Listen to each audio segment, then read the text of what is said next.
Hello students, मैं सुधांशु स्वागत करता हूं आपका आशीष तिवारी यूट्यूब चैनल पर। आशा करता हूं कि आप सभी अच्छे होंगे। मैं इस चैनल के माध्यम से आप सभी के लिए लेकर आया हूं एक वीडियो लेक्चर सीरीज जो बेस आपके ऑल यूजी कोर्सेज के फिफ्थ सेमेस्टर की 20th सेंचुरी वर्ल्ड हिस्ट्री 1900 से 1945 20वीं सदी का विश्व इतिहास 1900 से 1945 नाम की एक इम्पोर्टेंट किताब पर, जो कि आपका जेनरिक इलेक्टिव यानी कि आपका जीई का सब्जेक्ट है। तो स्टूडेंट, अगर आप ड्यू, सोल, रेगुलर या किसी और यूनिवर्सिटी से सब्जेक्ट पढ़ रहे हैं तो ये सीरीज आपके लिए बहुत ही उपयोगी साबित होने वाली है, क्योंकि इसमें हम हर चैप्टर को सिंपल भाषा में समझेंगे, इंपॉर्टेंट कॉन्सेप्ट्स को ब्रेक डाउन करेंगे और एग्जाम पॉइंट ऑफ व्यू से भी डिस्कस करेंगे। तो स्टूडेंट, अगर आप DU, SOL, regular, NC web and other किसी के भी सब्जेक्ट को समझना चाहते हैं आसानी से, तो चैनल को सब्सक्राइब कर लीजिएगा, वीडियो को लाइक कर लीजिएगा और अपने दोस्तों के साथ शेयर करना ना भूलें। एंड सोल से रिलेटेड डेली अपडेट्स के लिए आप सभी हमारा व्हाट्सएप चैनल फॉलो कर लीजिएगा। तो चलिए शुरू करते हैं। मैं आपका स्वागत करता हूं ऑल यूजी कोर्सेज के फिफ्थ सेमेस्टर के 20th सेंचुरी वर्ल्ड हिस्ट्री 1900 से 1945 सब्जेक्ट की यूनिट नंबर 4 के चैप्टर नंबर 7 के इस वीडियो लेक्चर में। इससे पहले की वीडियो में हमने यूनिट नंबर 4 के चैप्टर नंबर 5 और चैप्टर नंबर 6 के इंपॉर्टेंट टॉपिक डिस्कस किए थे, और आज की वीडियो में हम यूनिट नंबर 4 के चैप्टर नंबर 7 जापान में सैन्यवाद के बारे में डिस्कस कर लेते हैं। तो चलिए इस चैप्टर की जो हम शुरुआत कर लेते हैं वो हम सबसे पहले एक छोटे से परिचय से कर लेते हैं। तो चलिए सबसे पहले हम एक छोटा सा परिचय देख लेते हैं। परिचय में हम देखेंगे जापान एशिया का एक जापान एशिया का एक छोटा लेकिन महत्वाकांक्षी देश था। यहाँ राजनीतिक शक्ति धीरे धीरे सेना और नौसेना के हाथों में आ गई। तो एशिया का जो एक छोटा सा देश लेकिन महत्वाकांक्षों से भरा हुआ, यही था हमारा जापान। प्रथम विश्व युद्ध 1914 से 18 के बाद जापान ने एशिया में अपनी ताकत बढ़ाई और साम्राज्यवाद का रास्ता अपनाया। तो प्रथम विश्व युद्ध के बाद ही जो जापान था उसने एशिया में अपनी ताकत बढ़ाई और धीरे धीरे राजनीति पर सेना का नियंत्रण बढ़ने लगा। जनता पर सख्त नियंत्रण, लोकतंत्र का कमजोर होना और आक्रामक विदेश नीति, ये सब मिलकर सैन्यवाद कहलाते हैं। तो जनता पर सख्त नियंत्रण, लोकतंत्र का कमजोर होना और आक्रामक विदेश नीति, तो ये सब मिलकर एक नई व्यवस्था बनाते हैं जिसे कहा गया सैन्यवाद। तो यही था हमारा सैन्यवाद, यही था हमारा एक छोटा सा परिचय। परिचय के बाद जो हमारा नेक्स्ट टॉपिक आता है वो हमारा आता है जापानी सैन्यवाद। तो अब हम बात कर लेते हैं जापानी सैन्यवाद के बारे में। तो सबसे पहले हम बात कर लेते हैं आखिर सैन्यवाद है क्या, सैन्यवाद का मतलब क्या है। तो सैन्यवाद वह व्यवस्था जिसमें सेना देश की राजनीति और समाज पर हावी हो जाती है। तो सैन्यवाद यानी कि एक ऐसी व्यवस्था जहां सेना सिर्फ देश की रक्षा नहीं करती बल्कि राजनीति और समाज पर भी हावी हो जाती है, उसको हम सैन्यवाद कहते हैं। जापान में सम्राट मीको के नाम पर असली शक्ति सेना चलाने लगी।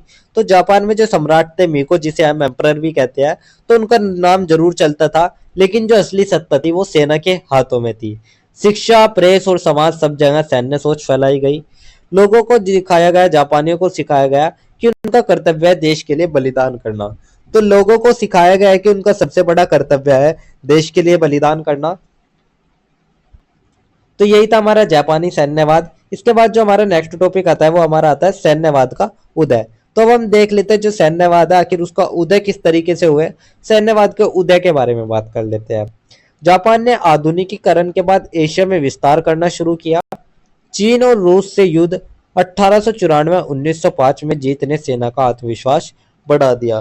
तो जापान ने 19वीं सदी के अंत में तेजी से आधुनिकीकरण किया, लेकिन ये जो आधुनिकीकरण था ये सिर्फ औद्योगिकरण तक सीमित नहीं था, बल्कि उसने साम्राज्यवाद का रास्ता भी अपनाया। 1894 में चीन से युद्ध और 1905 में रूस से युद्ध जीतकर जापानी सेना का जो आत्मविश्वास था वो बढ़ गया था। प्रथम विश्व युद्ध में जापान ने जर्मनी से कुछ एशियाई क्षेत्रों पर कब्जा कर लिया। तो जो प्रथम विश्व युद्ध था उसमें जापान ने जर्मनी से कुछ एशियाई क्षेत्रों पर कब्जा भी कर लिया था। 1929 की महामंदी के बाद सेना ने कहा कि जापान को नए क्षेत्र चाहिए ताकि संसाधन मिल सके। तो जो 1929 की महामंदी थी उसके बाद से जापानी नेताओं ने कहा कि हमें नए क्षेत्र चाहिए ताकि जो संसाधन है वे हमें मिल सके। धीरे धीरे सेना ने सरकार पर पूरा नियंत्रण कर लिया और राजनीति की असली ताकत वो बन गया। तो यही था हमारा सैन्यवाद का उदय। इसके बाद जो हमारा नेक्स्ट टॉपिक आता है वो हमारा आता है सैन्य दुस्साहस का विकास। तो अब हम बात कर लेते हैं सैन्य दुस्साहस के विकास के बारे में, यानी कि जो सैन्य दुस्साहस है उसका विकास किस तरीके से हुआ। तो अब जापान सिर्फ एशिया का देश नहीं रहा बल्कि वह खुद को पूरे एशिया का नेता मानने लगा। तो उनमें सबसे पहले हमने देखा 1931 में जापान ने मंचूरिया पर कब्जा कर लिया। उसके बाद 1937 में चीन पर पूरा आक्रमण, दूसरा चीन जापान युद्ध जो हुआ था। तो जापानी सेना ने खुद को एशिया का नेता बताना शुरू किया। जापानी सेना ने अत्याचार किए, लाखों लोग मारे गए। 1941 में जापान ने अमेरिका के पर्ल हार्बर पर हमला किया, जिससे द्वितीय विश्व युद्ध में उसकी सीधे भागीदारी शुरू हुई। यह दुस्साहस अंत में जापान की हार और हिरोशिमा नागासाकी पर परमाणु बमबारी तक पहुंचा। लेकिन ये जो दुस्साहस था वो अंत में जापान को विनाश की ओर ले गया, जब हिरोशिमा और नागासाकी के पर परमाणु बम गिराए गए थे। तो यही था सैन्य दुस्साहस का विकास। इसके बाद जो हमारा नेक्स्ट टॉपिक आता है वो हमारा आता है सैन्यवाद का विरोध। तो अब हम बात कर लेते हैं सैन्यवाद के विरोध के बारे में। तो जापान ने लोकतांत्रिक नेताओं और बुद्धिजीवियों ने सैन्यवाद का विरोध किया। तो जापान में हर कोई सैन्यवाद के साथ नहीं था। लोकतांत्रिक नेता और बुद्धिजीवियों ने इसका विरोध किया। मजदूर आंदोलन और साम्राज्यवादी संगठनों ने भी इसका विरोध किया। तो जो मजदूर आंदोलन और समाजवादी संगठन ने थे उन्होंने भी आवाज उठाई, लेकिन सेना बहुत ताकतवर थी इसलिए विरोधियों को दबा दिया गया था। तो इसलिए जो सेना थी वो शक्तिशाली हो चुकी थी, उसने विरोधियों को कुचल दिया। मीडिया और शिक्षा पर नियंत्रण होने से आम जनता का बड़ा हिस्सा सेना के साथ चला गया। तो प्रेस और शिक्षा पर नियंत्रण होने के कारण ही जो आम जनता का बड़ा हिस्सा था वो सेना के साथ ही चला गया। तो यही था हमारा सैन्यवाद का विरोध। इसके बाद जो हमारा नेक्स्ट टॉपिक आता है वो हमारा एक छोटा सा निष्कर्ष आता है। तो अब हम पूरे चैप्टर का एक छोटा सा निष्कर्ष देख लेते हैं। निष्कर्ष में हम देखेंगे जापान का सैन्यवाद, राष्ट्रवाद, साम्राज्यवाद और सेना के बढ़ते वर्चस्व का परिणाम था। इस नीति ने जापान को द्वितीय विश्व युद्ध में झोंक दिया। हालांकि कुछ समय के लिए जापान एशिया की सबसे बड़ी शक्ति बना, लेकिन अंत में उसे पराजय और विनाश झेलना पड़ा। तो ये जो नीति थी इसने जापान को एशिया की सबसे बड़ी शक्ति तो बना दिया, लेकिन ये जो शक्ति थी टिकाऊ नहीं थी। द्वितीय विश्व युद्ध में हार, परमाणु बमों का कहर और आत्मसमर्पण यही सैन्यवाद का अंत लेकर आए। और जापान का अनुभव हमें यही सिखाता है कि अगर सेना लोकतंत्र और जनता पर हावी हो जाए तो राष्ट्र अस्थायी रूप से तो ताकतवर दिख सकता है, लेकिन उसका जो अंत है वो विनाश में ही होता है। तो यही था हमारा एक छोटा सा निष्कर्ष। तो यही था हमारा यूनिट नंबर 4 का चैप्टर नंबर 7 जो कि मैंने आपको बता दिया है। इसके बाद जो हमारा नेक्स्ट चैप्टर आता है वो हमारा यूनिट नंबर 4 का ही आता है, जो कि हमारा यूनिट नंबर 4 का चैप्टर नंबर 8 रहने वाला है। तो अब हम बात कर लेते हैं हमारे यूनिट नंबर 4 के चैप्टर नंबर 8 के बारे में, जिसमें हम स्पेन में फ्रैंकोवाद के बारे में डिस्कस करेंगे। तो स्टूडेंट 20वीं सदी यूरोप में फांसीवाद, नाजीवाद और सैन्यवाद तेजी से फैल रहे थे। इटली में मुसोलिनी, जर्मनी में हिटलर और अब स्पेन में उभर रहे थे फ्रांसिस्को फ्रैंको।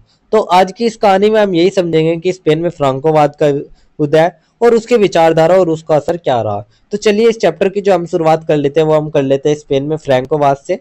तो सबसे पहले हम स्पेन में फ्रैंकोवाद के बारे में डिस्कस कर लेते हैं। तो स्पेन में फ्रैंकोवाद का मतलब है फ्रांसिस्को फ्रैंको की तानाशाही शासन प्रणाली।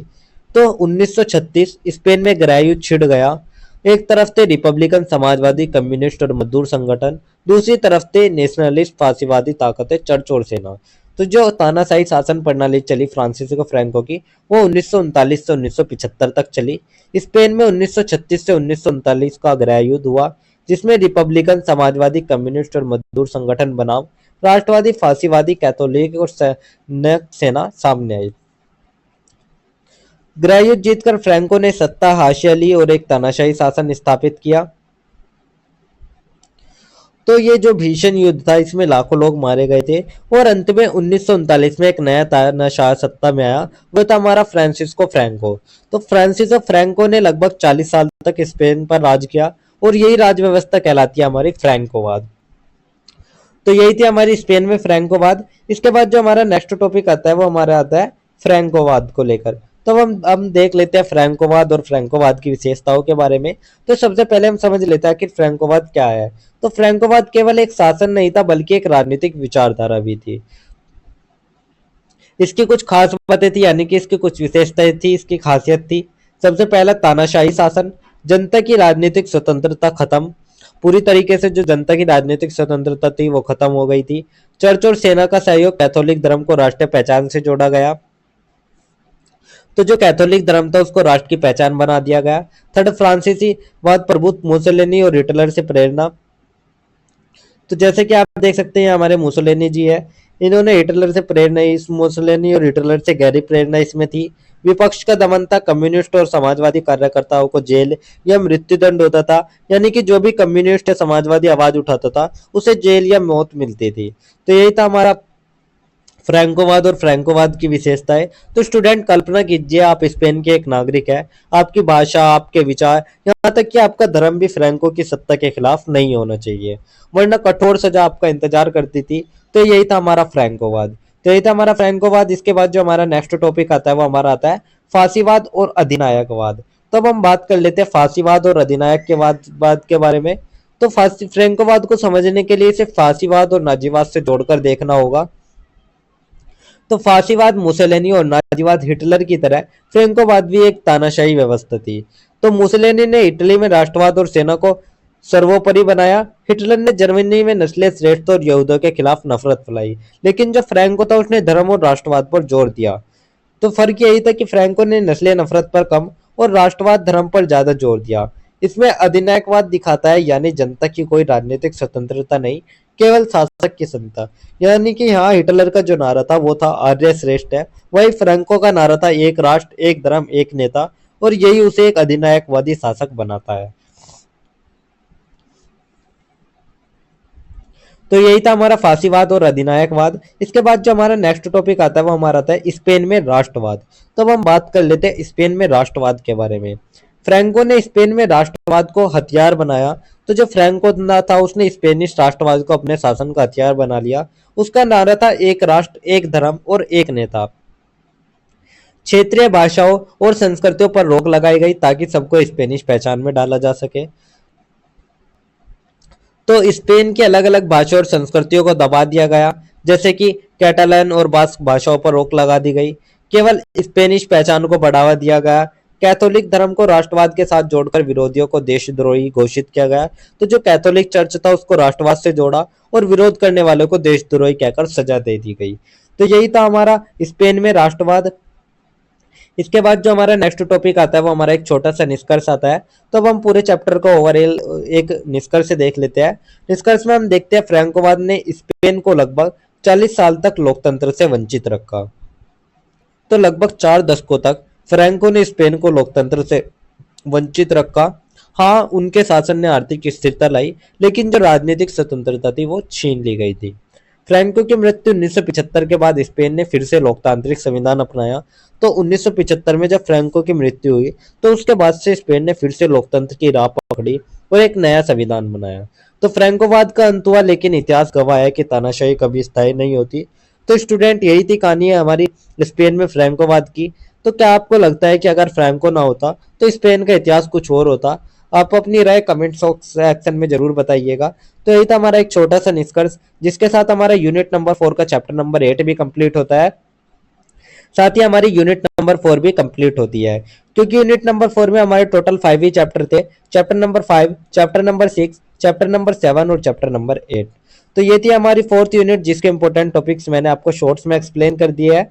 तो अगर किसी स्टूडेंट को ये पीडीएफ या नोट्स चाहिए होंगे तो आप हमारे टेलीग्राम चैनल को ज्वाइन कर लीजिएगा, वहाँ आपको ये पीडीएफ या नोट्स मिल जाएंगे। एंड अगर किसी भी स्टूडेंट का किसी भी तरह का कोई भी डाउट या किसी भी तरह की कोई क्वेरी होती है तो आप हमारे कमेंट सेक्शन में या हमारे इंस्टा पेज को फॉलो करके भी पूछ सकते हैं।